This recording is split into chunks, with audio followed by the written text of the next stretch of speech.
નમસ્કાર વિદ્યાર્થી મિત્રો, આપણે જે પાઠ એ મનોવિજ્ઞાન છે વિજ્ઞાન તરીકે આપણે જોતા હતા, બરાબર. એમાં જે મનોવિજ્ઞાનની પાયાની સમજૂતી મેળવી, એમાં આપણે જે જુદા જુદા મનોવિજ્ઞાનની કોઈ આપેલી વ્યાખ્યાઓ વિશે જોઈ ગયા. જેમાં સીટી મોર્ગન, હિલગાર્ડ, એટકિન્સન અને એચિગેરેટે આપેલી વ્યાખ્યા જોઈ. તો સીટી મોર્ગનની વ્યાખ્યા જે આપણે એક વખત યાદ કરી લેવી વ્યાખ્યા, બરાબર. રિવિઝન ટાઈપ કે સીટી મોર્ગને આપેલી વ્યાખ્યા શું છે કે મનોવિજ્ઞાન છે માનવી અને પ્રાણીના વર્તનનું વિજ્ઞાન છે, બરાબર. કે મનોવિજ્ઞાનમાં એવી બાબતોનો અભ્યાસ કરવામાં આવે છે જે માનવીને લગતું વર્તન હોય અને પ્રાણીને લગતું વર્તન હોય. આની વિશે આપણે સમજૂતી મેળવી કે માનવીના વર્તનની તો સમજૂતી આપે છે, સાથે સાથે મનોવિજ્ઞાન છે પ્રાણીના વર્તનની સમજૂતી પણ આપે છે. કેમ કે વિજ્ઞાનમાં જે કંઈક પ્રયોગો થાય છે, કોઈ પણ બાબતો સાબિત કરવાની થાય છે, બરાબર. એ બાબતો જે સીધી માનવ વર્તન પર લાગુ પાડી શકાતી નથી. એ પહેલા જે પ્રાણીઓ ઉપર એની પ્રાયોગિક ધોરણે અભ્યાસ કરવામાં આવે છે. મનોવિજ્ઞાન પણ એક વિજ્ઞાન છે, એટલા માટે જે છે એ વિજ્ઞાનના સિદ્ધાંતોનો એના જે કોઈ પણ તથ્યો હોય છે, બરાબર, એનો ઉપયોગ કરી અને અભ્યાસને આગળ વધારવાનું કાર્ય કરે છે. તેથી પ્રાણીઓ પર પણ અભ્યાસ કરવામાં આવે છે. ઉપરાંત જે એચિગેરેટે આપેલી વ્યાખ્યા જોઈએ તો મનોવિજ્ઞાન છે વાતાવરણના સંદર્ભમાં માનવી અને માનવેતર પ્રાણીઓ, બરાબર. કે માનવી તો ઠીક છે, પરંતુ માનવેતર પ્રાણીઓ, બરાબર, જે માનવી એના લક્ષણો જે છે મનુષ્યને મળતા આવતા હોય. દાખલા તરીકે જે છે ચિમ્પાન્જીના મગજનો વિકાસ છે એ માનવીના જે ઉત્ક્રાંતિવાદ પ્રમાણે માનવીના મગજને મળતો આવે છે, બરાબર. તો આવા જે છે મગજના કોઈ પણ પ્રાયોગિક ધોરણે અભ્યાસો કરવાના હોય ત્યારે જે આવા પ્રાણીઓને ઉપયોગમાં લેવામાં આવે છે. વ્યક્ત થતા વર્તનનું વિજ્ઞાન છે, બરાબર. કે માનવી અને માનવેતર પ્રાણીઓના જે વ્યક્ત થતું વર્તન હોય, જે આપણે એને જોઈ શકતા હોય, એ બાબતનો અભ્યાસ કરતું જોવા મળે છે. અને આમ જે છે જુદા જુદા મનોવૈજ્ઞાનિકોએ જે છે જુદી જુદી વ્યાખ્યાઓ આપી અને વ્યાખ્યાને આધારે જે અમુક બાબતોની તારવણી કરી નિષ્કર્ષ સ્વરૂપે, બરાબર. તો એમાં આપણે જોઈ રહ્યા હતા, બરાબર. પહેલું કે માનસિક પ્રક્રિયાઓ એટલે શું?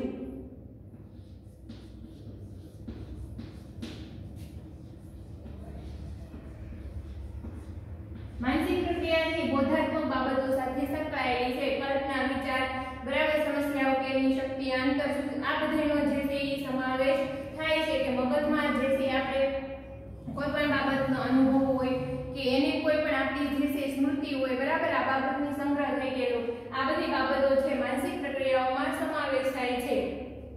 અને નેક્સ્ટ છે અનુભવ, બરાબર. અનુભવ જે છે આપણે પોતે આત્મસાત કરેલી એવી બાબત છે જે આપણે વ્યક્તિગત રહીએ છીએ, બરાબર. જ્યાં સુધી આપણે કોઈને વ્યક્ત ન કરીએ કોઈ પણ બાબતનો અનુભવ, ત્યાં સુધીથી વ્યક્તિ પૂરતી સીમિત રહે, એટલે કે એક વ્યક્તિગત બાબત છે. ઉપરાંત જોઈએ હવે આપણે વર્તન એટલે શું, બરાબર.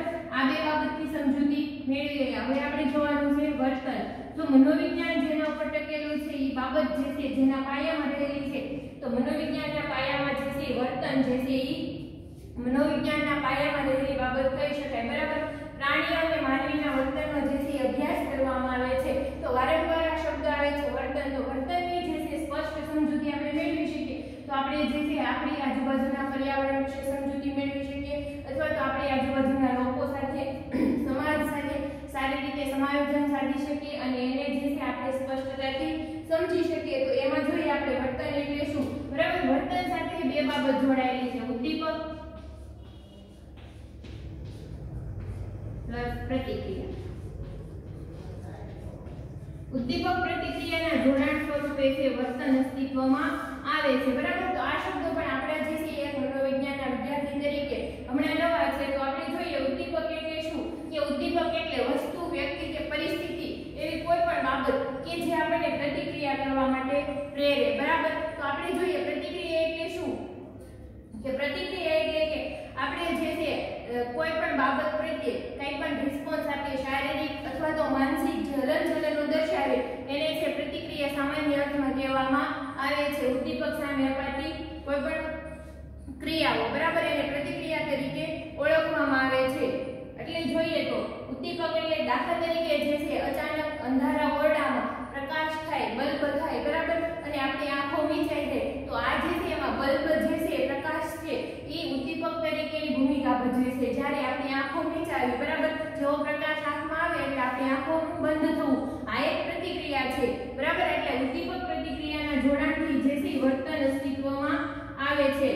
પ્રકાશના આવવાથી આંખો બંધ થઈ, બરાબર, આંખો બંધ થવાનું વર્તન અસ્તિત્વમાં, ઉદ્દીપક પ્રતિક્રિયાના જોડાણ તરીકે આ વર્તન અસ્તિત્વમાં આવ્યું એવું કહી શકાય છે, બરાબર. કોઈ પણ હિંસક પ્રાણીને જોતા આપણે છે ફટાફટ દોડીએ છીએ ડરથી, બરાબર. તો હિંસક પ્રાણી આપણા માટે ઉદ્દીપક થયું અને આપણી જે છે દોડવાની ક્રિયા જે છે એ પ્રતિક્રિયા થઈ. આ ઉદ્દીપક સામે આવે એટલે આપણે કંઈક ને કંઈક રિસ્પોન્સ આપીએ છીએ, બરાબર. આવા જે છે આવું વર્તન બે પ્રકારે હોઈ શકે, શાબ્દિક અને અશાબ્દિક, બરાબર. એવું પણ હોઈ શકે, શારીરિક અને માનસિક પણ હોઈ શકે. તો જોઈએ શારીરિક વર્તનો કેવા હોય છે કે જે આપણે હલનચલન કરીએ છીએ, બાહ્ય રીતે દેખાય છે, આંખ પટપટાવી, બરાબર, પછી બોલવું છે, ચાલવું છે, નૃત્ય કરવું, સાયકલ છે, આ બધા વર્તનો કેવા છે જે બાહ્ય રીતે દેખાય એવા શારીરિક વર્તનો કહી શકાય, બરાબર.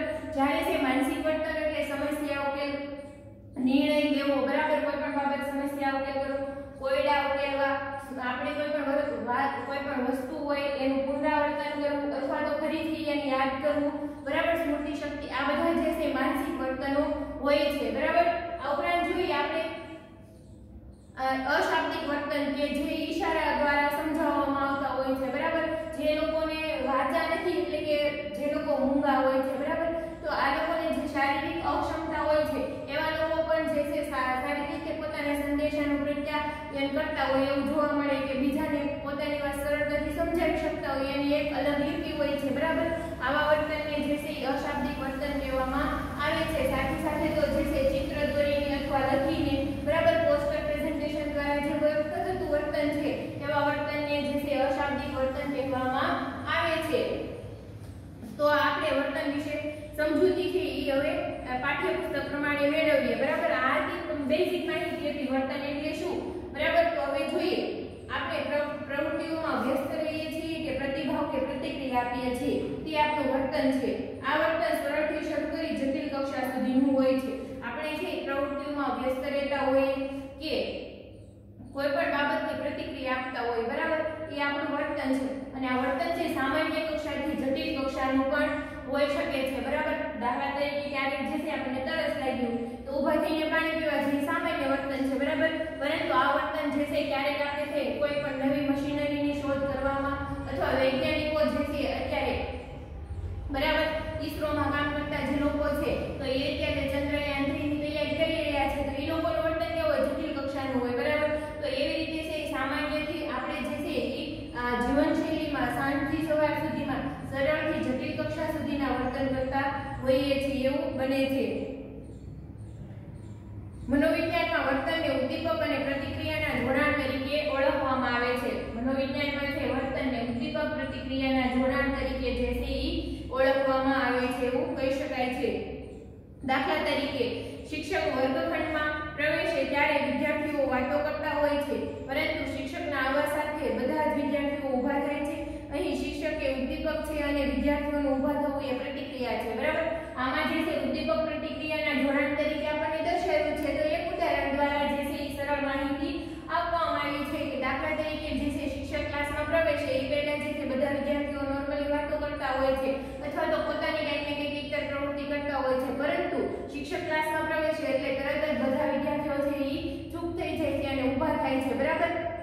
તો આ એક પ્રતિક્રિયા છે કે વિદ્યાર્થી શિક્ષક આવે એ ઉદ્દીપક છે, બરાબર, અને વિદ્યાર્થીઓનું ઊભા થવું એ પ્રતિક્રિયા છે, બરાબર. કોઈ પણ ઉદ્દીપક સામે આવે કે એવી કોઈ પણ વસ્તુ, વ્યક્તિ કે પરિસ્થિતિ, બરાબર, જે આપણને પ્રતિક્રિયા કરવા માટે પ્રેરે એને શું કહેવાય, ઉદ્દીપક કહેવાય. તો શિક્ષક જે છે એ ઉદ્દીપક તરીકેનું કાર્ય કરે છે, કેમ કે એ એક વ્યક્તિ તરીકે વિદ્યાર્થીઓને જે છે ઊભા થવા માટે એક પ્રોત્સાહન પૂરું પાડે છે, બરાબર. એટલે કે એને આ ઉદ્દીપકને ઉત્તેજે છે પ્રતિક્રિયા કરવા માટે, બરાબર. ઉદ્દીપક છે એ પ્રતિક્રિયા માટે ઉત્તેજાય છે એટલે શિક્ષક જે છે ઉદ્દીપક છે, જ્યારે વિદ્યાર્થીઓને ઊભા થવું એક પ્રતિક્રિયા તરીકે અહીંયા દર્શાવવામાં આવ્યું છે. ઉદ્દીપક પ્રતિક્રિયાના સ્વરૂપે વ્યક્ત થતું આવર્તન ટૂંકા ગાળાનું, લાંબા ગાળાનું, આંતરિક અને બાહ્ય, જોઈ શકાય તેવું અને ન જોઈ શકાય તેવું પણ હોઈ શકે છે. ઉદ્દીપક પ્રતિક્રિયાના સ્વરૂપે જે વ્યક્ત થતું વર્તન છે એ લાંબા ગાળાનું હોઈ શકે, બરાબર, અથવા ટૂંકા ગાળાનું હોઈ શકે. અમુક વર્તન જે છે એ ઘણી લાંબો સમય સુધી ચાલે. દાખલા તરીકે કોઈ પણ મનોભાર હોય છે, બરાબર, એક પ્રકારનું વર્તન છે, તો તે લાંબા ગાળા સુધીનું હોઈ શકે છે અથવા તો ટૂંકા ગાળા સુધીનું હોઈ શકે છે. ઉપરાંત જોઈએ આપણે આંતરિક, બરાબર. જે આંતરિક આપણે માનસિક વર્તનનું ઉદાહરણ જોયું કે એવા વર્તનો આંતરિક અથવા તો બાહ્ય વર્તનો, જે સાયકલ ચલાવી, ખાવું પીવું, દોડવું, બરાબર. આ બધા વર્તનો બાહ્ય જે સરળતાથી જોઈ શકાય છે અન્યના વર્તનને, બરાબર. બાહ્ય જોઈ શકાય તેવું અને ન જોઈ શકાય તેવું પણ હોઈ શકે છે. આપણી શારીરિક હિલચાલ વર્તન જોઈ શકાય છે. આપણી જે શારીરિક હિલચાલ હોય એવું વર્તન જે છે એ જોઈ શકાય તેવું વર્તન હોય છે, જ્યારે તર્ક, વિચાર વગેરે માનસિક વર્તનો જોઈ શકાતા નથી, બરાબર. જે માનસિક વર્તનો હોય છે, સ્મૃતિ હોય, તર્ક વિચાર હોય, સમસ્યા ઉકેલ હોય, નિર્ણય શક્તિ હોય, આ બધી બાબતો જે છે એ જોઈ શકાતી નથી, એટલે એને જે છે માનસિક વર્તનોમાં સમાવેશ કરવામાં આવે છે. હવે આપણે જોઈએ નેક્સ્ટ અન્ય વર્તનના અન્ય પ્રકારોમાં આપણે શાબ્દિક કે ચેષ્ટાત્મક, એટલે કે જેમાં શબ્દનો ઉપયોગ થતો હોય તેવા અથવા શારીરિક હિલચાલનો ઉપયોગ થતો હોય તેવા પણ પ્રકારો પાડી શકીએ છીએ. વર્તનના બીજા પ્રકારો પાડવામાં આવે તો એમાં શાબ્દિક કે ચેષ્ટાત્મક, બરાબર, એટલે કે જેમાં શબ્દનો ઉપયોગ થતો હોય તેવા વર્તનને કેવું વર્તન કહેવાય? શાબ્દિક વર્તન કહેવાય. દાખલા તરીકે વક્તૃત્વ સ્પર્ધામાં આપણે જે કંઈ બોલીને આપણા વિચારો વ્યક્ત કરતા હોય તો એ જે છે એમાં શબ્દોનો ઉપયોગ થતો હોય એટલે વર્તન કેવું છે? બરાબર, શાબ્દિક વર્તન છે. અથવા તો ચેષ્ટાત્મક વર્તન એટલે કે જેમાં જે છે એ આપણી શારીરિક હિલચાલો જે છે એ સ્પષ્ટ થતી હોય, બરાબર, એવા વર્તનને હલનચલનનો ઉપયોગ થતો હોય એને ચેષ્ટાત્મક કે એટલે કે જેમાં શબ્દોનો ઉપયોગ થતો હોય અથવા શારીરિક હલનચલનનો ઉપયોગ થતો હોય તેવા પ્રકારો પાડી શકાય છે, બરાબર. ચેષ્ટાત્મક વર્તન કહેવામાં આવે છે. અને કારક વર્તન પણ કહી શકાય છે, જેમાં શારીરિક જે અંગોનો ઉપયોગ થતો હોય અને એના આધારે આપણું વર્તન અસ્તિત્વમાં આવતું હોય એવા વર્તનને કારક વર્તન તરીકે પણ ઓળખવામાં આવે છે. જુદા જુદા વર્તનો માટેના કારણો વર્તનની જેમ જ આંતરિક અને બાહ્ય પણ હોઈ શકે છે. આપણું વર્તન જે છે જુદી જુદી રીતે અસ્તિત્વમાં આવતું હોય તો એના કારણો પણ જે છે જુદા જુદા હોઈ શકે છે. જો ઉદ્દીપક જે છે બાહ્ય હોય તો પણ ઘણી વખત જે તેની પ્રતિક્રિયા આંતરિક રહેતી હોય છે. દાખલા તરીકે આપણી સમક્ષ કોઈ એવી સમસ્યા આવી ગઈ કે જે બોધાત્મક કાર્ય માની લેવી હોય, બરાબર, સમસ્યાઓ કે દાખલા તરીકે કોઈ પણ પઝલ સોલ્વ કરવી, બરાબર, તો આવું વર્તન જે છે એના આંતરિક અને બાહ્ય કારણોને લીધે પણ અસ્તિત્વમાં આવતું હોય છે. તે જ પ્રમાણે ઉદ્દીપકના કારણે જન્મેલી પ્રતિક્રિયા પણ આંતરિક અથવા બાહ્ય હોય છે.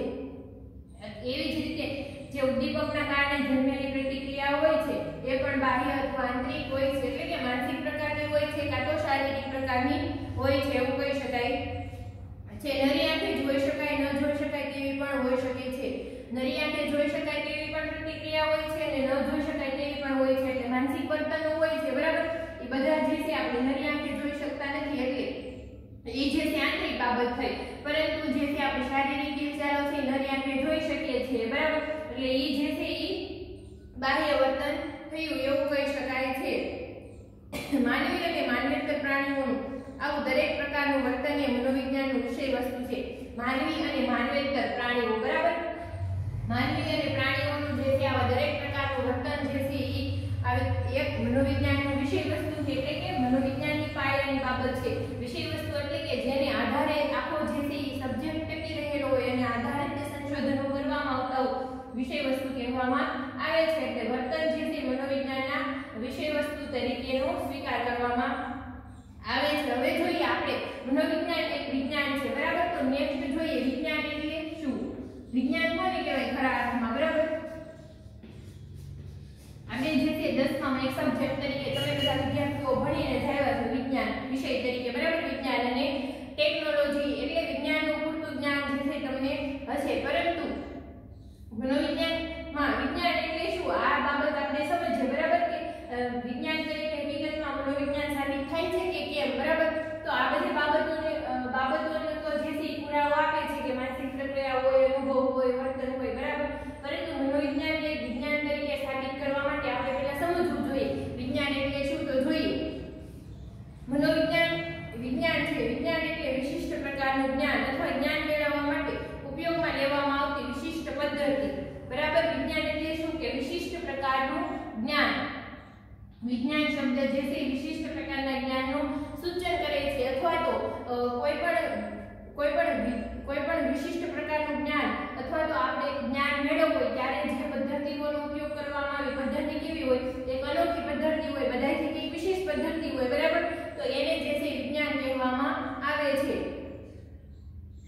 કોઈ પણ વિષય જ્યારે અભ્યાસમાં ચોક્કસ અને પદ્ધતિસરની રીતનો ઉપયોગ કરે ત્યારે એ વિજ્ઞાન બને છે બરાબર કોઈ પણ વિષય હોય એને વિજ્ઞાન તરીકે પ્રસ્થાપિત થવું હોય તો એમાં જે છે વિષયની પોતાની આગવી જે છે કોઈ પણ પદ્ધતિસર એક રીત હોવી જોઈએ બરાબર કે એ પદ્ધતિ પ્રમાણે જે છે પોતાના કોઈ પણ સંશોધનો પ્રયોગો અથવા તો કોઈ પણ તાર્કિક બાબતો એ નિષ્કર્ષ સ્વરૂપે સ્થાપી શકે બરાબર એની સ્થાપવા માટે જે છે એની પાસે એક ચોક્કસ રીત હોવી જોઈએ બરાબર તો એ જે છે વિજ્ઞાન તરીકે પ્રસ્થાપિત થઈ શકે છે અને રીત પણ એક આગવી હોવી જોઈએ વિશિષ્ટ પ્રકારની હોવી જોઈએ અનોખી હોવી જોઈએ બરાબર કે જેનાથી લોકો છે એના પ્રત્યે આકર્ષાય અથવા તો એ છે એના માટે પ્રેરાય બરાબર એ પદ્ધતિ માટે તો જોઈએ વિજ્ઞાનના લક્ષણોમાં પુનરાવર્તન બરાબર કે કોઈ પણ પદ્ધતિ હોય છે જે તે વિષયની એમાં જે છે પુનરાવર્તન શક્ય હોવું જોઈએ બરાબર વર્તન જે છે એક વખત ઉદ્દીપક પ્રતિક્રિયાથી વર્તન અસ્તિત્વમાં આવ્યું તો ફરી વખત જે છે એનું એ વર્તન પાછું અસ્તિત્વમાં લાવવું હોય તો જે છે આપણે કોઈ પણ શિક્ષણ પદ્ધતિનો ઉપયોગ કરતા હોય તો એનાથી વર્તન અસ્તિત્વમાં આવી શકવું જોઈએ પુનરાવર્તન બરાબર પરિવર્તન બરાબર કોઈ પણ વર્તન જે છે એમાં પરિવર્તન કરવાથી કઈ ફેરફાર થાય છે કે કેમ બરાબર કે કઈ પણ કોઈ પણ બાબતમાં જે છે દાખલા તરીકે થિયામીનની ગોળી હોય તો એની ઊંઘ ઉપર આપણે અસર માપવી હોય તો થિયામીનની ગોળી આપેલા પ્રયોગપાત્ર અને થિયામીનની ગોળી ન આપેલા પ્રયોગપાત્ર બરાબર તો એ જો થિયામીનની ઊંઘ ઉપર અસર થતી હોય બરાબર તો જે પ્રયોગપાત્રને થિયામીનની ગોળી આપી હોય તો એને અસર થઈ હોય તો જે છે એ પરિવર્તન દર્શાવે છે કે હકીકતમાં એની અસર થાય છે તો આ જે છે પરિવર્તન પુનરાવર્તન નિયંત્રણ બરાબર આપણે જે છે કોઈ પણ કાર્ય કરતા હોય તો એમાં જે છે ઘણી બધી બાબતો અડચણરૂપ હોય છે આવી અડચણરૂપ બાબતો ઉપર જે છે આપણે ચોક્કસ પ્રકારનું નિયંત્રણ રાખતા હોઈએ છીએ અથવા કંટ્રોલ રાખતા હોઈએ છીએ બરાબર અને નિયંત્રણ કહેવામાં આવે છે જ્યારે ઉદ્દીપક રજૂ થાય છે ત્યારે અનેક પ્રકારની પ્રતિક્રિયા ઉત્પન્ન થાય છે પરંતુ આપણે ચોક્કસ પ્રતિક્રિયા મેળવવા માટે શું કરવાનું કે જે બાહ્ય ખલેલરૂપ જે ઉદ્દીપકો હોય છે બરાબર વધારાના જે ઉદ્દીપકો હોય છે એના પર નિયંત્રણ રાખવાનું તો જે છે પ્રયોગની જે છે વસ્તુલક્ષિતા હોય છે એ જળવાઈ રહે છે એટલા માટે નિયંત્રણ અને વસ્તુલક્ષિતા બરાબર વસ્તુલક્ષિતા એટલે કે આપણે જે બાબતનું માપન કરવાનું હોય છે એ જ બાબતનું એમાં માપન થતું હોય બીજા બધા વિષયો જે છે એને ગૌણ કરવામાં આવે એટલે કે નિયંત્રણ મૂકવામાં આવે છે માનવી અને પ્રાણીઓના વર્તનનો પ્રયોગશાળામાં અને કુદરતી વાતાવરણમાં અભ્યાસ દરમિયાન મનોવિજ્ઞાન વૈજ્ઞાનિક પદ્ધતિનો ઉપયોગ કરી જ્ઞાન મેળવે છે જો માનવી અને પ્રાણીના વર્તનનો અભ્યાસ છે પ્રયોગશાળામાં તો થાય જ છે બરાબર પ્રયોગશાળામાં ચોક્કસ પ્રકારની જે છે એક પરિસ્થિતિ ઉત્પન્ન કરવામાં આવે છે અને પ્રયોગશાળાનો ઉપયોગ એટલા માટે કરવામાં આવે છે કે પ્રયોગ માટેનું યોગ્ય આપણને અનુકૂળ એવું વાતાવરણ જે છે પ્રયોગશાળામાં ક્રિએટ આપણે કરી શકીએ સાથે સાથે કુદરતી વાતાવરણમાં પણ પ્રયોગ કરવામાં આવે છે બરાબર ઘોંઘાટની અસર છે આ ઉપરાંત જે છે ભૂકંપની અસર છે પછી આવી કોઈ પણ કુદરતી હોનારતો હોય બરાબર એની જે છે માનસિક સ્વાસ્થ્ય ઉપર આપણે અસર જે છે એ માપન કરવું હોય તો એ જે છે એવી પરિસ્થિતિ આપણે પ્રયોગશાળામાં ક્રિએટ કરી શકતા નથી એટલા માટે જે છે આપણે આવી પરિસ્થિતિ હોય તો એ કુદરતી વાતાવરણમાં એટલે કે જ્યાં કોઈ પણ ઘટના બની ગઈ હોય બરાબર અત્યારે જો અતિવૃષ્ટિની ઘટના જે છે ઘણા બધા એરિયામાં બને છે બરાબર ઘણા બધા રાજ્યોમાં બને છે તો આપણી લોકોના માનસિક સ્વાસ્થ્ય ઉપર કેવી અસર પડે છે તો દાખલા તરીકે કોરોના મહામારી છે તો એની માનસિક સ્વાસ્થ્ય ઉપર કેવી અસર પડે છે તો આપણે માપન કરવું હોય તો જે તે વિસ્તાર હોય જે લોકો એનો ભોગ બન્યા હોય બરાબર એના જે છે મંતવ્યો લેવામાં આવે એની પાસે જવામાં આવે બરાબર એનું જે છે આપણે એની જે માહિતી હોય બરાબર એ યોગ્ય રીતે મેળવવામાં આવે વૈજ્ઞાનિક દ્રષ્ટિકોણથી તો જે છે આપણે એના વિશે સંશોધન કરી શકીએ છીએ બરાબર તો એવી બાબતો જે છે એ પ્રયોગશાળામાં ક્રિએટ કરી શકાતી નથી એટલે કુદરતી કોઈ પણ હોનારતો હોય છે બરાબર તો એનો માનસિક સ્વાસ્થ્ય મનોભાર ઉપર કેટલીક અસર થાય છે અથવા તો માનસિક સ્વાસ્થ્ય ઉપર કેટલીક અસર કરે છે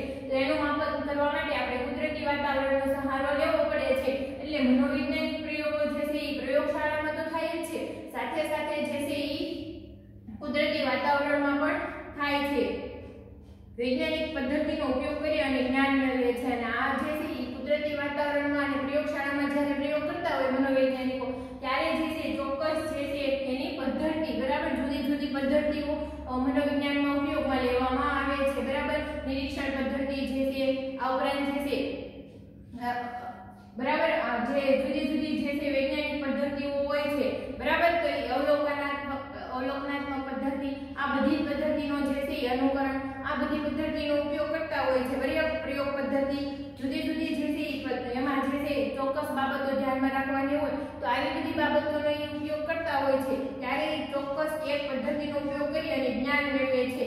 આથી જે મનોવિજ્ઞાન વિજ્ઞાન છે, આપણે આગળ જોયું હતું કે કોઈ પણ વિષયને વિજ્ઞાન તરીકે પ્રસ્થાપિત થવા માટે ચોક્કસ પદ્ધતિઓ હોવી જોઈએ, બરાબર, વિશિષ્ટ પદ્ધતિ હોવી જોઈએ. તો મનોવિજ્ઞાનમાં પણ વિષયની જે છે ચોક્કસ પદ્ધતિ છે, આથી છે મનોવિજ્ઞાન વિજ્ઞાન તરીકે સ્થાપિત થાય છે. અગાઉ આપણે જોયું કે વ્યક્તિના અનુભવો, વર્તન અને માનસિક પ્રક્રિયા વિશે તેના પોતાના સિવાય બીજી વ્યક્તિ સારી રીતે જાણી ન શકે, બરાબર.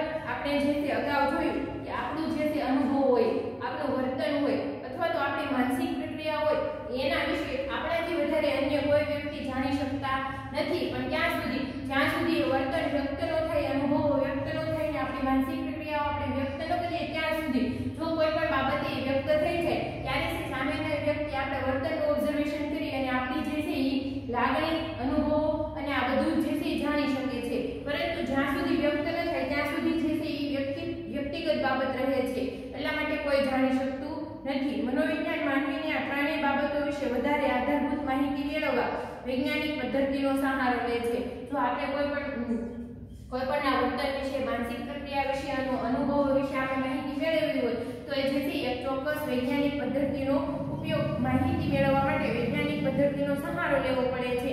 અને આ ત્રણેય બાબતોનું વસ્તુલક્ષી અને પ્રમાણભૂત વિશ્લેષણ કરવાનો પ્રયાસ કરે છે.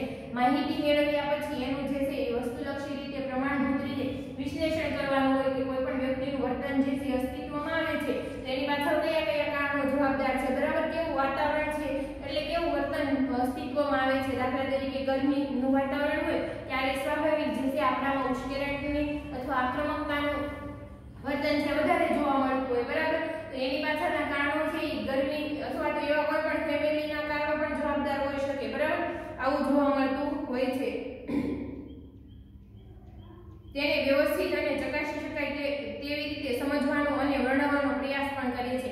વિશ્લેષણ તો કરે છે, સાથે સાથે શું છે કે એને વ્યવસ્થિત રીતે આપણે ચકાસણી કરી શકીએ, બરાબર, અથવા તો સમજવાનો અથવા તો વર્ણવવાનો, બરાબર, કે એનું વર્ણન કરે અને બીજા લોકો એની માહિતી મેળવી શકે અને વર્તન સુધારી શકે એ માટેનો પણ પ્રયત્ન કરે છે. આમ મનોવિજ્ઞાનની વ્યાખ્યાના 4 શબ્દો માનસિક પ્રક્રિયાઓ, અનુભવો, વર્તન અને વિજ્ઞાન ને સમજવાથી મનોવિજ્ઞાન વિશેની પ્રાથમિક સમજ મેળવી શકાય છે, બરાબર. આ જે 4 બાબતો છે એ મનોવિજ્ઞાનના પાયામાં રહેલી બાબતો છે કે એના આધારે છે આપણે મનોવિજ્ઞાન એક વિજ્ઞાન છે. તો મનોવિજ્ઞાનને આપણે જો વિજ્ઞાન તરીકે સ્થાપિત કરવું હોય તો વ્યાખ્યામાં રહેલી જે 4 બાબતો છે એ પ્રમાણભૂત બાબતોને આધારે માનસિક પ્રક્રિયા, અનુભવ, વર્તન અને વિજ્ઞાન, બરાબર, એના આધારે જે છે આપણે શીખી શકીએ છીએ કે મનોવિજ્ઞાન શું છે, એના વિશેની આપણે હજી પ્રાથમિક માહિતી મેળવીએ છીએ, બરાબર. મનોવિજ્ઞાન છે એક વિશાળ વિષય છે, એની સમજૂતી જેમ જેમ આપણે આગળ જતા જઈશું એમ એમ જે તમને મળતી જશે, બરાબર.